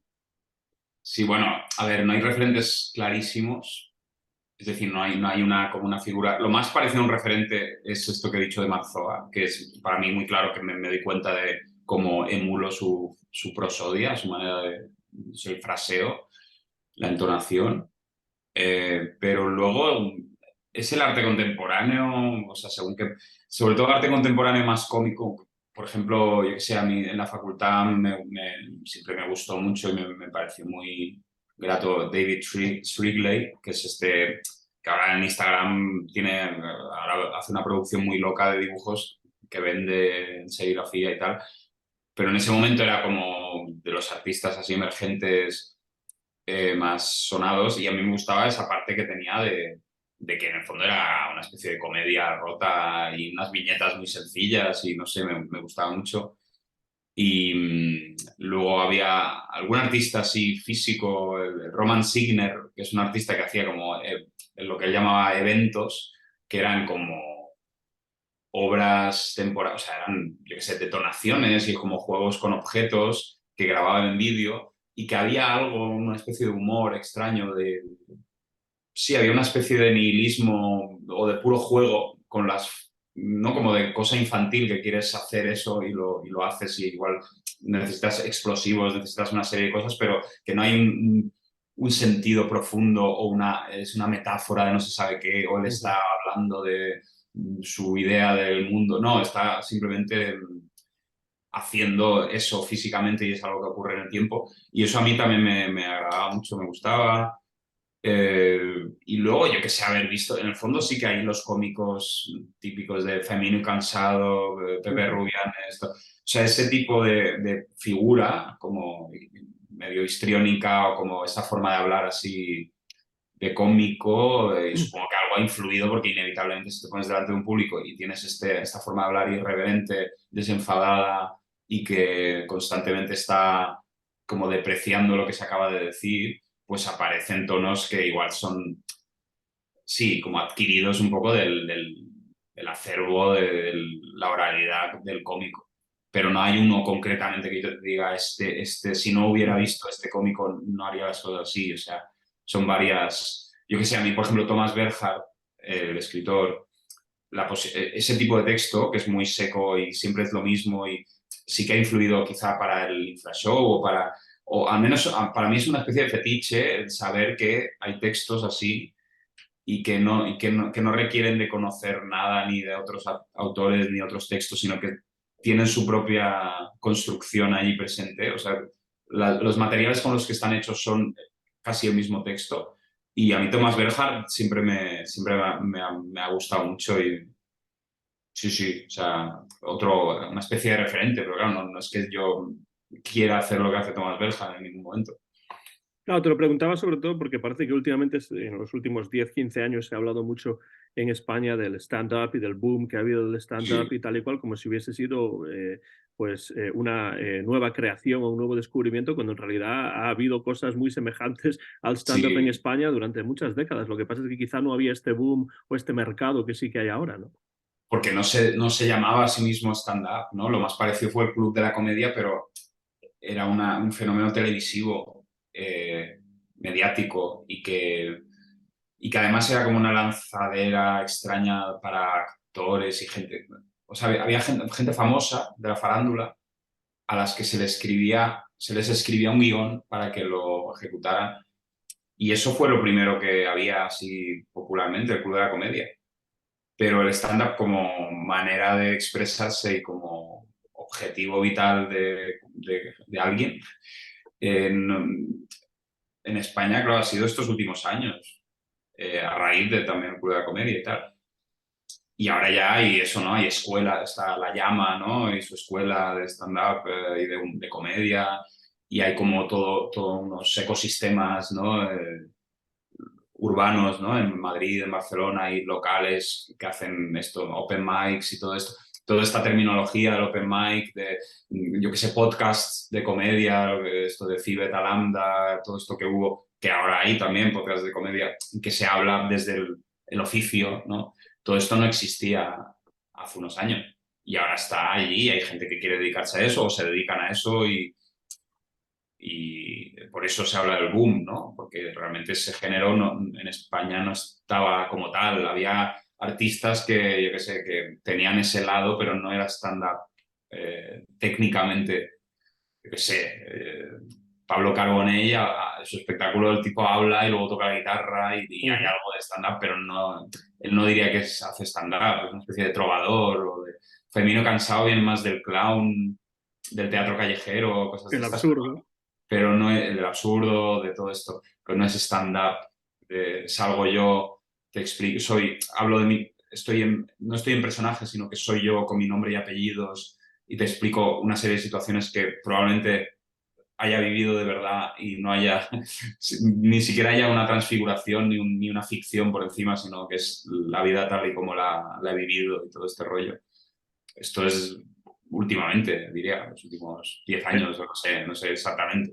Y Hay dirías que libros de comedia que recogen un poco eso actualmente. No sé. ¿Dirías que te ha influido de alguna manera todo ese boom o a lo mejor te ha influido al estar alejado de ese boom? Sí, es que es de esa forma. O sea, yo siempre he estado fuera de eso, ¿eh? Y lo he visto porque tengo amigos que pertenecen a la escena, y he visto cómo eso se ha ido formando, pero apenas he visto los de mis amigos porque me han invitado y tal, pero yo no voy a open mics de estos, ni conozco a todos esos nombres que hay un montón, y que lo hacen muy bien y ya te digo, no es por una cuestión de... O sea, que está muy bien, pero que me sitúo ante ello como un consumidor, alguien que no suele ir a conciertos en directo ni al teatro, como mucho voy a alguna exposición de arte, pero o sea, para mí es un género que permanece fuera de mi, siendo algo que se parece mucho, o sea que, pero yo, además siempre, todo lo que he visto, pues sí confirma esa diferencia, ¿no? Como algo que tiene sus reglas y son unas reglas que no, de las que yo no puedo sacar gran cosa, o en todo caso lo único que puedo sacar es preocupación, porque normalmente suele ser algo que tú trabajas como un texto antes. O sea, son cosas que, sí, como decir, o sea, la posición subjetiva es muy distinta a la del show. O sea, es un sujeto que trabaja normalmente con material vital, con cosas que ha vivido y cosas que le producen algún tipo de conflicto moral en él o en los demás. Y hay como un realismo ahí, en cierto modo. Y todo eso a mí, claro, me crea... O sea, yo no tengo... De hecho, si yo tuviera que hablar de mí mismo de esa forma, es que ya la posición está de como te cuento algo yo no me dejo en muy buen lugar, pero, pero estoy diciendo verdad y de alguna manera esto nos apela a todo, es la miseria humana. Yo no, es que no tengo esa posición, o sea, de cara a un público y de cara a hacer algo artístico, no tengo esa posición, nunca la he tenido. O sea, no estoy en esa... Entonces, para mí es algo ajeno, la posición del cómico. Y ya te digo, compartiendo el mismo tipo de problemas de el material, cuando lo repites demasiado, tienes que variarlo para que no te aburra a ti mismo decirlo. Esto lo voy a probar hoy y luego si va bien lo voy a incorporar. Este bloque, ¿no? El bloque es como una serie de contenidos fijos que lo metes porque sabes que funciona. Todo esto al final es como de sentido común y yo también hago eso, en cierto modo. Pero ya te digo, yo creo que es el sujeto, la persona escénica es distinta, la del cómico de stand-up. Estoy muy de acuerdo y además creo que has hablado en otras entrevistas y además quiero aprovechar para recomendar tanto la entrevista con Ricardo Moya, que es muy interesante, como la entrevista de 3 horas y media prácticamente, la mega entrevista con el Aquello filósofo fue, Ernesto es que Castro. además era de madrugada y acababa de actuar, fue después de un show y además que todo el rato hago chistadas de estas, que en los comentarios pone chupito cada vez que Noguera haga una periñada de Bueno, estas. coma Parece etílico, ¿no? Si es parece un chupito partido cada de vez. básquet, parece como el ruido de los zapatos en una cancha de básquet. Eh, y creo que había una divagación. O sea, yo quedé contento al hacerla. O sea, yo estuve cómodo y me gusta mucho lo que hace y estaban Lorena y Julián de Canódromo Abandonado como público. Era una situación como para mí muy grata, muy agradable. Pero luego creo que la gente que ha visto la entrevista, como que aquello o sea, como un despropósito. O sea, muy largo, yo estoy cansado, pero una cosa muy rara, creo. Creo que quedó una cosa extraña. A mí lo que me gusta del podcast, Miguel, del formato del podcast, es que ha vuelto a traer la posibilidad de conversar sin límite de tiempo. Precisamente Ah, por bueno, esa ya. razón me gusta esa entrevista, porque en estos momentos en los que en los medios generalistas prácticamente no hay conversaciones, pues Ya, esas conversaciones están en los podcasts, están en Internet, sí. están en YouTube, en iVoox y todo esto, ¿no? Y entonces por eso a mí me gusta esa entrevista, más allá de que si te tomas un chupito cada vez que haces así, pues acabas con un coma etílico del 15, Sí, ¿no? Claro. Pero una cosa que sí no quiero repetir esto porque ya lo has hablado, como digo, en otras entrevistas y esas dos, la de Ricardo Moya y la de Ernesto Castro, a mí me parecen muy recomendables. Eh, no quiero tampoco hablar sobre el proceso de cómo vas creando este material porque ya lo has dicho en otros lugares, pero sí me pregunto cómo o cuándo o en qué contexto sabes que algo puede entrar en el Ultra Show.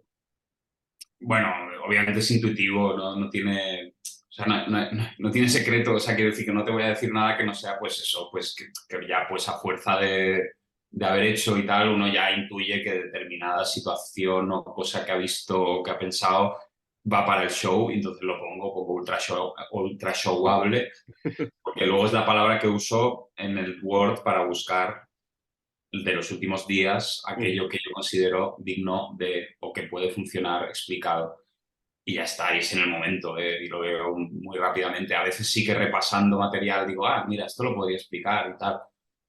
Pero supongo que tiene que ver claramente con que son contenidos que oralmente contienen cierta sorpresa o giro violento y sorpresivo que hace que pueda aparecer sí, bueno, como que la atención de repente es traicionada o es rota, y entonces de ahí emerge pues la posibilidad o sea, las ganas de contarlo, porque es como te voy a sorprender de alguna manera, o te voy a decir algo, o voy a evocar rápidamente una imagen potente y que no va a dejar indiferente, ¿no? En cambio hay otros contenidos que son más sutiles, que no, o que necesitan como más explicación, y todo eso no va a entrar al show.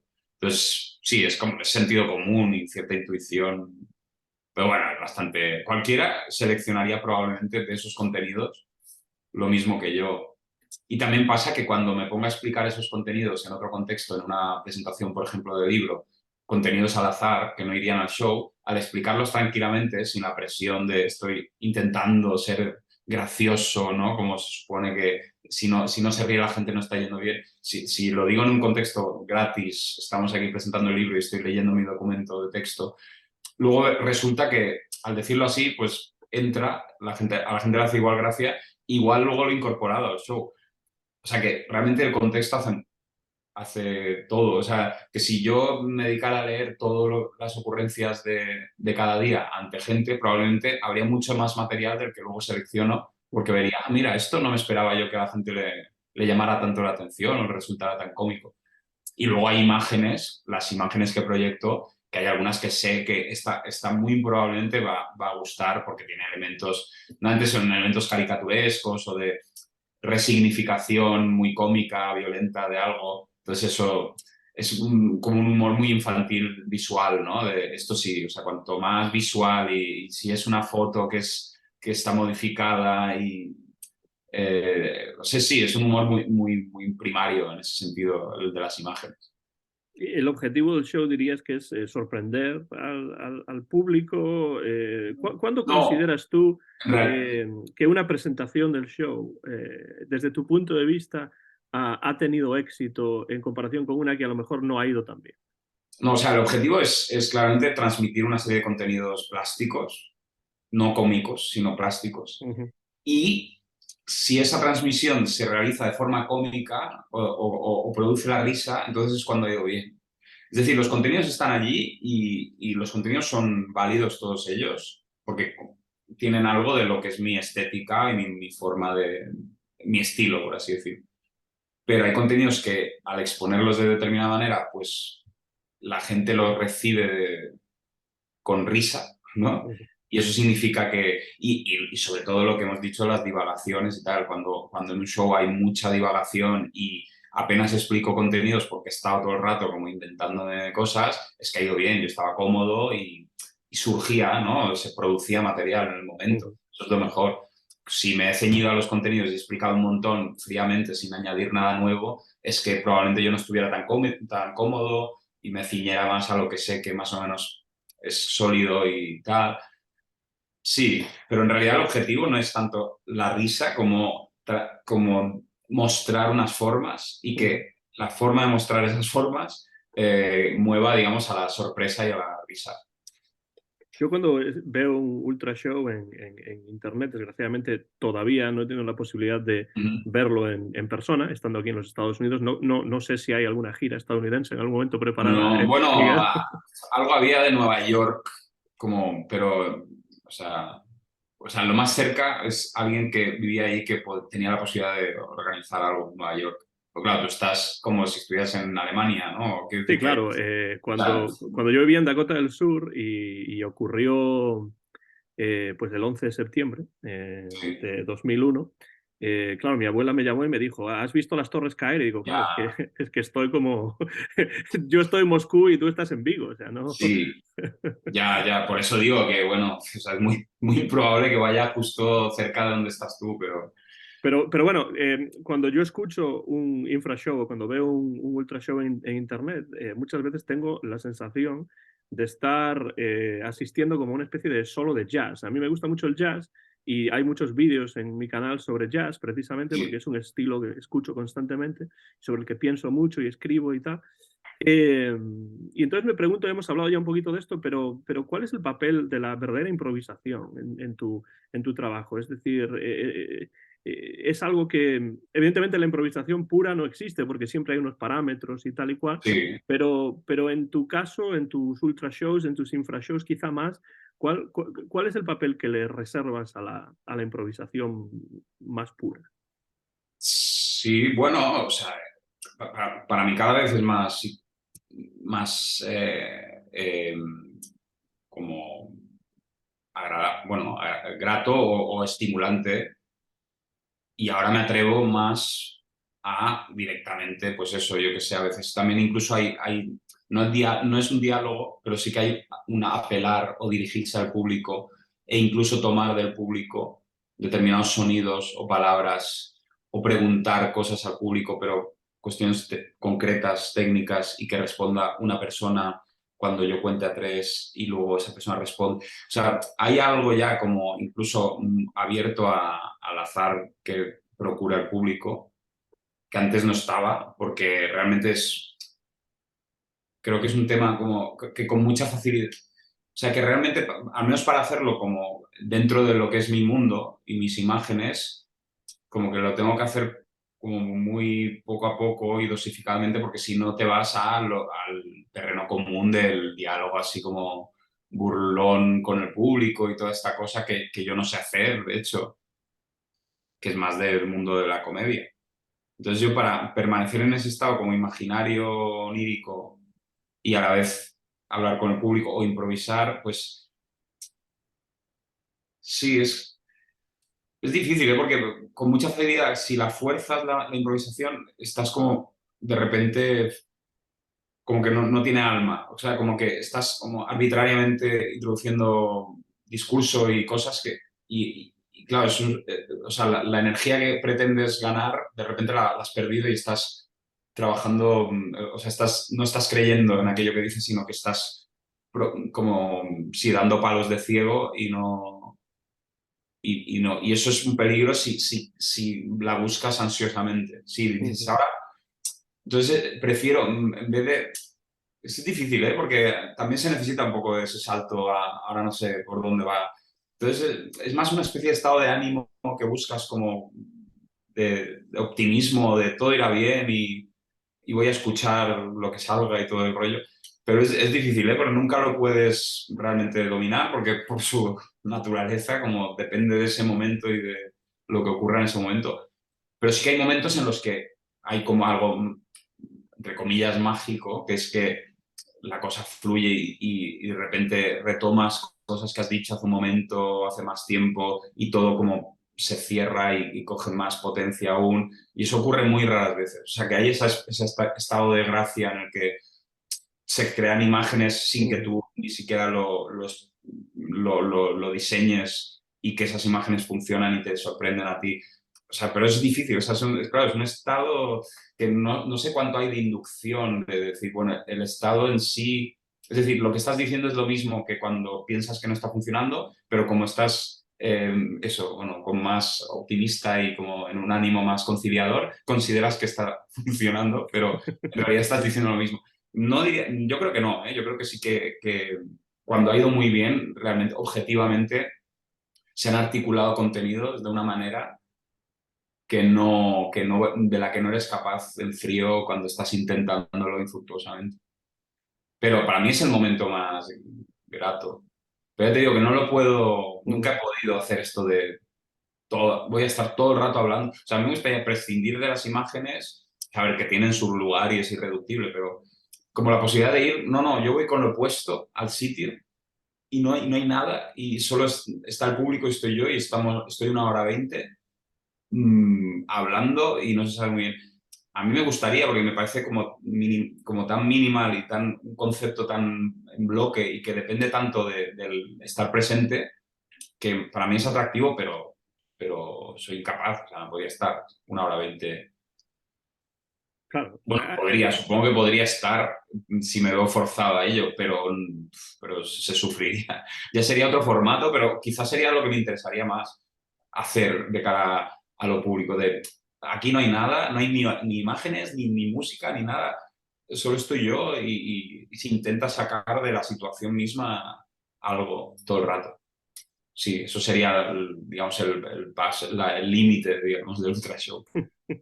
Ahí es donde veo yo más relación con el solo de jazz, cuando recoges ciertos conceptos que ya presentaste antes, como cuando el jazz tenemos la melodía primero, después la Sí. improvisación, los cambios sobre la melodía y después se vuelve a la melodía o se cita de alguna manera, ¿no? Y ahí es donde yo lo veía. ¿Te parece más difícil improvisar ante el público o cuando estás solo en tu habitación en calzoncillos grabando el infrashow? Es que, claro, ahí las condiciones no son las de un público que ha pagado una entrada y que está expresando a tiempo real, audiblemente, su aprobación. O sea, tú estás en tu cuarto grabando, es gratis, es un podcast. Entonces ahí, claro, se improvisa, pero de hecho se va un poco en contra de la idea feliz o de lo ingenioso. De hecho, no se puede, o sea, es que todo el rato es un romper cualquier pintoresquismo, ¿no? De cualquier... De hecho, yo no tengo mucha habilidad para improvisar en el sentido clásico de cuando, yo qué sé, ves a un cómico que está en un programa de estos en que les dan premisas o tienen que hablar de un tema o ocurre algo y ellos... Yo nunca he sido especialmente, que va, o sea, nada hábil para eso. De hecho, creo que es una cuestión como muy más de ser sociable y como ser empático y tener como una especie de calle a nivel relacional que yo no tengo. Entonces, cuando hago el podcast se improvisa, pero como forzadamente y de forma como, como despreciando la improvisación misma. Y a veces es una cuestión como muy mecánica de, pues voy a decir silla, la palabra silla, la silla y la silla está en el suelo. No, ni siquiera le pasa nada especial a la silla, ni ingenioso, ni curioso. La silla está en el suelo, las 4 patas están tocando el suelo, afirmadas en el suelo. La silla es de color verde. Hasta ahí puedo conceder. Pero es un verde absolutamente anodino. De hecho, no quiero ni definir de qué verde es. Entonces, siempre se trabaja en negativo todo el rato. En vez de añadirle notas curiosas e inesperadas, se le resta. O sea, uno se conforma con esencias muy, muy simples. Decir piedra, ¿no? Repetir una y otra vez la palabra piedra, palo, palo, palo de madera. Entonces, claro, hay como ir contra la improvisación improvisando al mismo tiempo en el podcast. Y esto en el teatro, si lo hago así, la gente, claro, es violento porque realmente no hay nada. O sea, hay pura energía, pero no hay forma, no hay fastuosidad, no hay exuberancia de ningún tipo. Ahí en el podcast, claro que me lo puedo permitir, por eso es más fácil, ¿no? En cierto modo, claro. Claro, por eso te decía que a pesar de todo, a pesar de la improvisación y todo eso, pues siempre hay normas, porque tú no te puedes pasar 30 minutos diciendo piedra, piedra, No. piedra, silla, silla, Bueno, silla. en último término, a veces ya digo, sí que si quisiera, en último término, como no hay ningún contrato con el público, o sea, el único contrato es conmigo mismo, Mm. yo podría llegar a estar diciendo piedra, piedra, piedra y hacer como una especie de obra conceptual de polipoesía, de esta de spoken word, ¿no? De, bueno, solo digo piedra. No, o sea, se supone que yo tengo que todo el rato ir narrando aquello que estoy diciendo y si digo piedra una y otra vez, tengo que decir que estoy diciendo piedra una y otra vez, y ya llevo mucho tiempo y que esto es como hacer trampas en el básquet, como pasos, no sé qué. Y no me gusta más porque me aburre, no sé qué. Pero incluso podría llegar a decir piedra, piedra, piedra.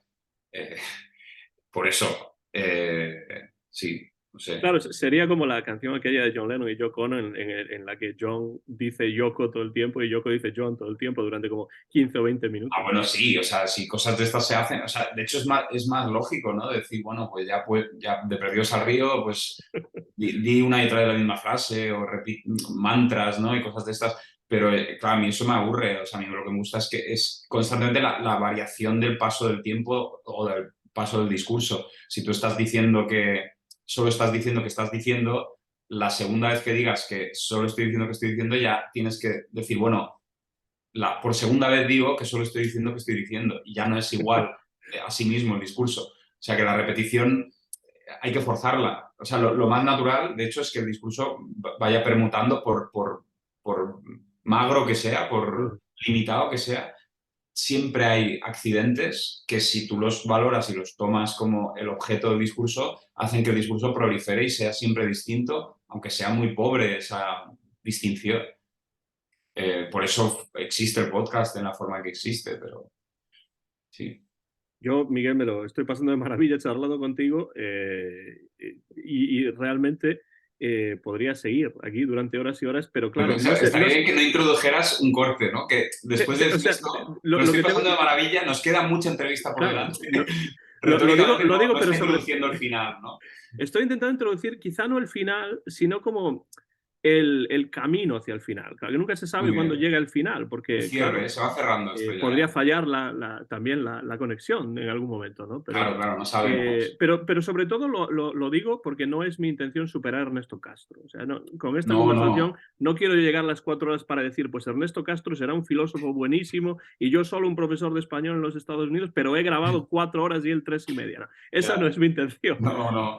Menos mal, ¿no? Porque si no, hostia, no me lo has comunicado, ¿no? De Claro, no, repente no, me veo no. preso 4 horas. Y yo sé que tienes más cosas que hacer, a pesar de que llevas Claro, solo, tienes muchas cosas que hacer, más sí. que estar hablando aquí conmigo durante 4 o 5 horas. Y además yo también tengo una esposa que tendrá que, o sea, Claro, tengo que hacer el almuerzo para ella y para claro. mí. Mi hija está en la escuela, tendré que ir a recogerla en algún momento, con lo Eso. cual, La vida sigue, no claro, podemos estar a en este pesar de estanque. todo. Claro. Pero no quiero terminar la conversación sin hablar un poco sobre tus libros, porque el podcast se llama El en vez de la página y entonces, pues, Ajá. de alguna manera tiene que ver con los libros, pero no Sí, solo, ¿no? Porque pues he entrevistado a compositores de música que pues también mm, utilizan páginas, ¿no? Para sí, escribir su música y tal. Y tú pues has publicado hasta la fecha, estamos en el 2022, unos 8 libros sí. con la editorial Blackie Books. Los Sí, más bueno, hay uno, recientes, Hervir un oso es de Belleza Infinita. El primero que hice con Jonathan Millán es Belleza Infinita y el resto, son 7, puede ser. sí, 7, Son exacto. 7, son con Ese Black Book. primero más otros 7. Sí, Los más recientes tengo aquí anotado La muerte del Pillayo, Clon de Kant y el último es Pam en mayúsculas sí. y con esto que tiene muy pocas lenguas, que es la grafía doble Ah, de los signos de admiración, que mis ya, alumnos siempre olvidan cuando escriben en español claro. las Joder. preguntas, pues no sé cómo se hace. En catalán tampoco está, Y en gallego imagínate. tampoco, ¿no? O sea que, o sea, ya si te vas a idiomas adyacentes al castellano, ya no tiene ese doble signo. Claro, yo siempre me preguntaba por qué ese doble signo existe y creo, bueno, esto sería para Trieste, pero yo creo que en realidad tiene que ver con que en español es necesario saber dónde empieza la frase, porque en inglés, Sí, en dónde inglés empieza sí, la pregunta, porque en está en inglés la sabemos ordenación de las palabras, sí.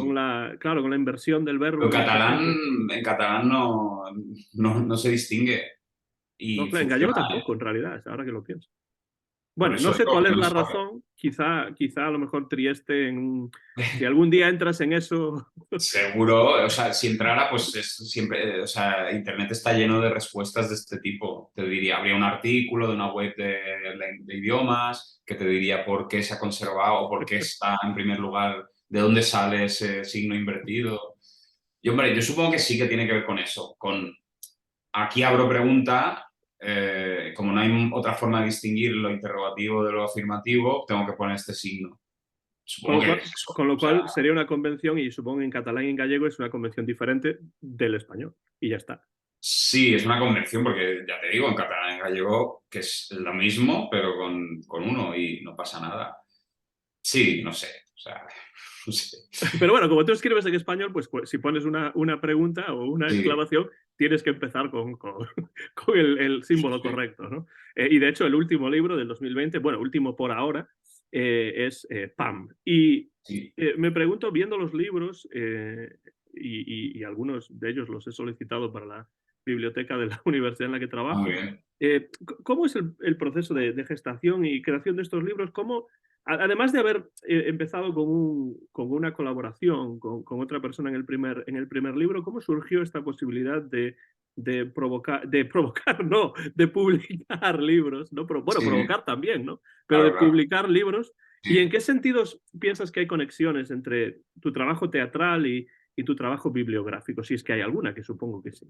Sí, bueno, la primera opción la dio Belleza Infinita y en ese momento yo ni siquiera me veía capaz o no me interesaba qué podría hacer yo solo en términos de algo gráfico o en formato libro, porque hubiera hecho una cosa como más bien un fanzine, como una cosa de muy pequeña distribución, algo como muy marginal.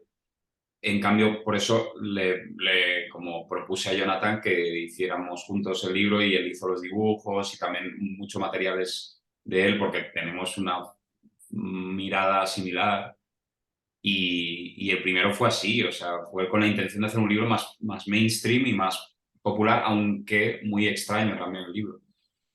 Y luego el resto yo ya me veía más capaz porque ya me conocía mejor y ya había empezado a actuar y todo el rollo.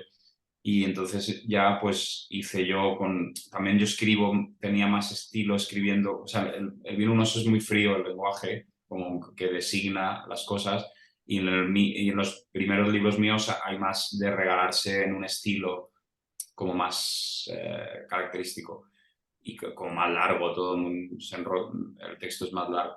Y entonces fue porque me lo propuso Jan. Yo tenía un blog y en el blog eh, yo escribía como pequeños como ideitas, relatos, como esto, ¿no? Y entonces Jan de Blacky Books quería publicar a un autor que no fuera escritor, como estricto senso, ¿no? Como quería alguien que escribiera, pero no pudieras decir que es un escritor, como todo el mundo entiende. Entonces, por eso me pidió a mí, o sea, le gustaba lo que yo hacía y pensó, yo creo que entre los dos podemos dar forma a un libro de Blacky Books con material de Miguel Noguera. Y esa fue la primera. Luego yo ya pues he ido como apropiándome de la manera de hacer y ahora ya los hago todo a mano.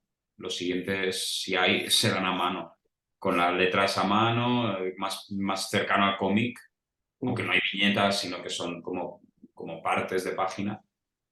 Y porque los primeros eran más libro convencional con maquetación, el texto mecanografiado, y ahora ya yo hago la página como un dibujo, por así decirlo. Eh, pero bueno, sí, surgió como propuesta de los editores, no tanto una propuesta mía hacia el mundo, lo de hacer libros. O sea, siempre he tenido editor, o sea, es al revés de lo normal es hacer un libro o algo que podría ser un libro y buscar, llamar a puertas para que te lo editen, y en mi caso no. O sea, fue un editor que intuyó la posibilidad de un libro y propuso. Pero claro, Belleza Infinita es una editorial que hace mucha edición de arte y cosas, y obra gráfica y rarezas. O sea, no es una editorial de narrativa. Y Blacky Books también es muy abierta. Entonces, por eso digo que no, yo claro, no soy escritor en ese sentido. Por eso que es un caso un poco raro. Normalmente la gente intenta, ¿no? Con su texto y es como muy frustrante y hay gente ahí como que lleva años intentando colocar un libro y, o sea, es terrible. Para eso autopúblicate, que ahora ya hay un montón de medios, pero es que aún así, o sea, yo entiendo que la gente quiera un ISBN de una editorial. Bueno, el ISBN lo puedes tener igual, pero que quieran El entrar en un prestigio, circuito, ¿no? Quizá. ser visibles, porque si te autopublicas tú, pues ya es un poco tu círculo de amistades, la influencia que tengan, ¿no? Pero bueno, eso, sí. ¿Cuál dirías que es la huella del cómic en tu trabajo en general? No necesariamente solo en los libros, sino... O sea, ¿el universo del cómic entra de alguna manera en el Sí, trabajo que sí. tú haces? ¿O? Bueno, yo cogí Bellas Artes desde el cómic, o sea, a mí me gustaba el cómic europeo y yo cogí Bellas Artes porque me gustaba el cómic, no porque me gustara el arte. O sea, iba a haber exposiciones, pero todo yo me concebía a mí mismo como tampoco dibujante de cómic, porque era ilustrador, porque en realidad no hacía historias, porque eso es una matada, lo de las viñetas, exige una disciplina gráfica que yo nunca llegué a tener. O sea, yo en el fondo hacía personajes de cómic, o sí, personajes como de estos cómics de Zona 84, todo lo que había en los 80-90, personajes como de fantasía, cyberpunk, pero, pero no eran ni siquiera historias. O sea, la cuestión del guión no me interesaba, me gustaba gráficamente el estilo del cómic. y por eso cogí Bellas Artes. Y luego, en el fondo, el cómic yo lo veo más, lo encuentro muy cercano, o el estilo del cómic, o la actitud del que dibuja cómics o fanzines, me cae más cerca que la del cómico, incluso. O sea, es curioso, pero es así. ¿Y qué conexiones encuentras entre los libros y el otro trabajo? El trabajo teatral, el trabajo que tiene más que Ya, ver con el spoken bueno, word. los libros, el estilo gráfico es de cómic. Y además de cómic de los 80, 90. O sea, tú ves, o las viñetas que ahora cuelgo a diario en Twitter o Instagram, el estilo y el hecho de que lo haga a mano, porque no escaneo, o sea, no utilizo programas de, o sea, no, Photoshop ni nada de eso, sino que lo hago con lápices de colores, lo escaneo, lo limpio un poco y ya está. Eso ya es como anticuado, ¿no? Todo el mundo utiliza la tableta gráfica y tal. Y el estilo es muy de cómic de los 80. Más naif, ¿no? Más roto. Entonces eso está. Las ideas que yo ilustro son así, son este estilo que tengo yo, como y los cuerpos y como los músculos y una cosa así como crispada. Y eso es del cómic. Y en los textos también hay algo así como un poco excesivo y sí, como tramas muy locas, que eso también es muy propio al guión del cómic, que las cosas son como excesivamente retorcidas y medio gore y tal. Y eso yo creo que viene más del cómic que del arte contemporáneo. O sea, del arte contemporáneo viene la conceptualización de eso como cómic y el punto este postmoderno de usar el estilo, ¿no? Pero la cosa afectiva es, yo siempre la tenía más hacia el cómic que hacia el arte. Miguel, la última pregunta ya y te Ojo, dejo marchar y que sí. continúes con tu vida diaria ahí en Barcelona, ciudad que me encanta, por cierto, y tengo varios amigos y he pasado por Barcelona muchas veces, así que espero que en Mm. alguna ocasión, si estás presente en Barcelona y estás actuando en Barcelona y yo estoy en Barcelona, desde Yo te luego que iré a ver invito, te invito al show, te tu invito al ultra show. show, hombre. No, Tú no, dímelo. yo pagaré, pero quiero ver No, yo el te show. invito, yo te invito. Precisamente de eso quería hablar, no de invitaciones o de dinero ni nada de eso, Eso, sino, ahí quería llegar, claro, ahorrarme dos entradas. no te voy a hacer la pregunta de broncano esa de cuánto dinero, no, esa no es la cuestión, pero para terminar ya, última pregunta, ¿en qué proyectos, Miguel, estás trabajando ahora? ¿Hay algún libro nuevo en el que estés trabajando? Sí, ¿Qué, hay, qué puedes revelar de eso para terminar la conversación? bueno, está, el libro siempre está, lo que voy muy lento, porque con lo de The Daily Beast, esto que hago de publicar una viñeta desde septiembre al día, eso me ha quitado tiempo. Pero sí, estoy preparando el siguiente libro que saldrá en unos años, que es todo a mano y en color. Y luego tengo lo del mundo violencia, que son estos dibujos que voy muy lento pero mi idea es vender originales de eso, pequeños. Y luego tengo que hacer el montaje de la serie Buffy Cazavampiros. Existe uno que hice para un festival de Ángel, de la secuela como de Buffy, y ahora estoy haciendo el de Buffy. Lo tengo que hacer, porque he acabado de ver la serie, pero casi he acabado. Y eso son cosas que durante estos años sí saldrán, pero soy muy lento. Y bueno, el podcast, continuarlo y ya está. Pues nosotros, desde luego, desde aquí seguiremos pendientes de todo esto. Te quiero dar las gracias por participar en el En vez de la página. La verdad es que muy pocas veces me lo he pasado también charlando con un invitado, cosa que además sabía que iba a ser así, porque después de haber seguido tu trabajo tanto tiempo, pues no tenía ni la menor duda de que así sería. Así que muchas gracias y ha sido un placer, Miguel Noguera, tenerte aquí en el En vez de la página y vuelve siempre que quieras y tengas tiempo y a lo mejor en una ocasión grabamos 4 horas. Vámonos. Vuelve siempre que quieras, ¿no? O sea, ¿ha habido algún invitado que te haya llamado a tu puerta después de, como, quiero que me entrevistes otra vez, ¿no?